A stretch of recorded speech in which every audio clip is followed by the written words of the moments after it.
ఈరోజు నేను పానీపూరి అయితే ప్రిపేర్ చేశాను ఇంట్లోనే. ఎలా చేశానో ప్రాసెస్ అంతా చూసేయండి. చాలా చాలా టేస్టీగా అయితే ఉన్నాయి. ఆడపిల్లలకి పానీపూరి అంటే పిచ్చి, మీరేమంటారు? మొత్తం ప్రాసెస్ అయితే చూద్దాము. ఆలూలు అయితే వేసేసాను కుక్కర్కి, వాటర్ పోసి విజిల్ అయితే పెట్టేశాను. నేను మొన్న ఆర్మీ క్యాంటీన్కి అయితే వెళ్ళానని మీతో షేర్ చేసుకున్నాను కదా, అక్కడైతే తెచ్చుకున్నాను ఈ పూరీలు. సో మొత్తం సెట్ అంతా వస్తుంది. సరే అని ఫస్ట్ టైం అయితే తెచ్చుకుని ట్రై అయితే చేశాను. లోపల ప్యాకేజ్ చూసి అయ్య బాబోయ్ ఏంటివి అని అనుకున్నాను. ఇంకా ప్యాకేజ్ తీస్తున్నాను, వస్తూనే ఉన్నాయి. తీరా చూస్తే ఒకటి జల్జీరా పౌడర్ అనేది తెలిసింది. అయ్యో బాబోయ్ ఏంటి జల్జీరా పౌడర్ కలిపి ఇప్పుడు నేను పానీపూరి తినాలా అనిపించింది. సరే ఇదేంటో చూద్దామంటే పూరీలు అయితే ఇచ్చారు. ఎన్ని పూరీలు ఉంటాయి అనుకున్నా, ఒక 40 పూరీస్ అయితే ఇచ్చారు. బాగానే వచ్చాయి.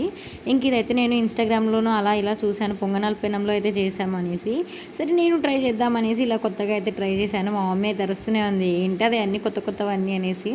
లేదులే మమ్మీ ఆగు చూద్దాం అనేసి ట్రై అయితే చేశాను. బాగానే వచ్చింది సక్సెస్ఫుల్గా. ఇంకా పూరీలు అన్నీ రెడీ అయిపోయాయి, మసాలా కూడా రెడీ అయిపోయింది, ఆనియన్స్ కూడా కట్ చేసి పెట్టుకున్నాను. ఇంకా ఇదైతే గ్రీన్ చట్నీ, ఇంకా ఇవేమో పానీ. బయట అన్హెల్తీగా తినడం కన్నా ఇలా హెల్తీగా చేసుకొని తినడం చాలా బెటర్ అనిపించింది. టేస్ట్ అయితే వేరే లెవెల్ ఉన్నింది. వీడియో నచ్చింటే ఒక చిన్న లైక్ అయితే చేయొచ్చు కదా. Thank you.